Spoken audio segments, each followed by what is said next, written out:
आज आपला channel golden food recipes and ब्लॉग्समध्ये शिल्लक राहिलेल्या भाजीपासून चटपटीत नाश्ता आपण करतोय। शिल्लक राहिलेली भाजी आपली आहे बटाटा आणि फ्लॉवरची।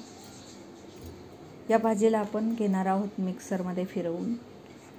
हा नाश्ता सगळेच मुलांपासून मोठ्यांपर्यंत सगळे आजी आजोबा देखील आवडीने खातील असा हा चटपटीत नाश्ता आहे आणि मुलांचा तर फेवरेट आहेच आहे।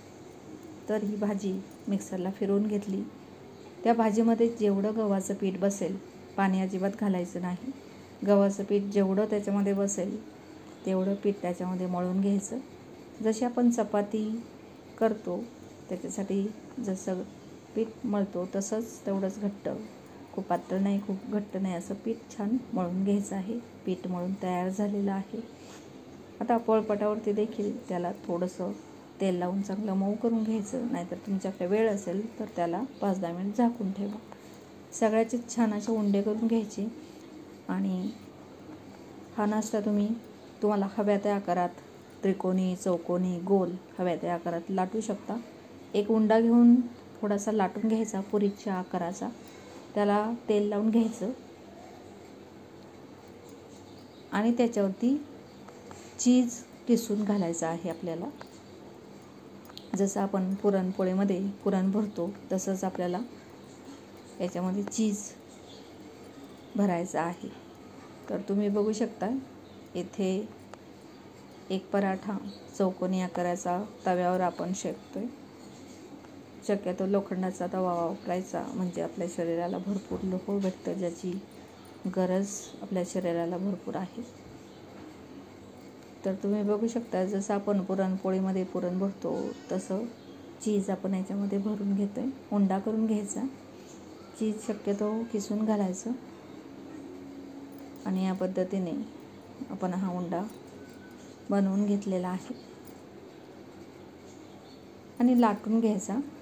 थोडासा जाडसर लाटला तरी चालेल, पराठा जाडसरच असतो, पण फक्त त्याच्यामध्ये चीज घातलेला आहे आणि जे पीठ कणिक भिजवलेलं आहे गव्हाचं त्याच्यामध्ये तर फ्लेवर आहे तो बटाट्याचा आणि फ्लॉवरच्या भाजीचा, त्याच्यामुळे बटाटा फ्लॉवर चीज हा पराठा तयार होतो। त्याच्यामुळे मुलांचा फेवरेट हा पराठा होईल। मुलं नक्कीच आवडीने खातील। सॉस, मेयोनीज किंवा कुठल्या चटणी लोणच्यासोबत किंवा दह्यासोबत तुम्ही हा पराठा खाऊ शकता। जेवढा लाटता येईल तेवढा तो लाटून घ्यायचा आणि मंद ते मध्यम आचेवरती छान असा शेकून घ्यायचा। त्याच्यावरती तुम्ही तेल तूप लावू शकता। मी इथे तेल लावून घेतलेलं आहे। शिल्लक राहिलेली कुठलीही भाजी असेल तरी देखील तुम्ही याच पद्धतीने त्याचा पराठा करू शकता। ती भाजी मिक्सरला थोडीशी लावून घ्यायची, फिरवून घ्यायची, म्हणजे बारीक होते आणि मग त्याच्यामध्ये बसेल तेवढं गव्हाचं पीठ मळून घ्यायचं। पाणी न घालताच मळून घ्यायचं, म्हणजे त्या भाजीत बनवलेला तो पराठा अतिशय छान लागतो। तर तुम्ही बघू शकता मंद आचेवरती आपण भाजून घेतोय, त्याच्यामुळे खालचा देखील पराठा तयार होतो। तो वरचा पराठा भाजत असताना मी खालचा पराठा देखील तयार करून घेते।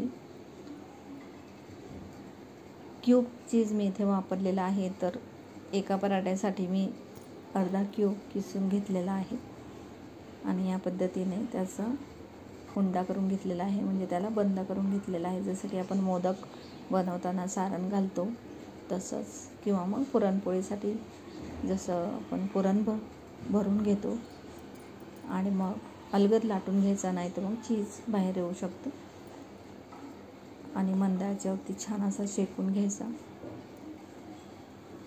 पोटभरीचा हा नाश्ता आहे, सगळेच आवडीने खातील। कुठलीही शिळी भाजी असेल, शिल्लक राहिलेली भाजी असेल, सकाळची भाजी संध्याकाळी खायला सगळे नको बोलतात घरातले, पण कुठली भाजी घातलेली आहे हे देखील कुणाला कळणार नाही या पद्धतीने पराठा बनवल्यानंतर, आणि चवीला तर उत्तम आहेच। व्हिडिओ पाहिल्याबद्दल थँक्यू।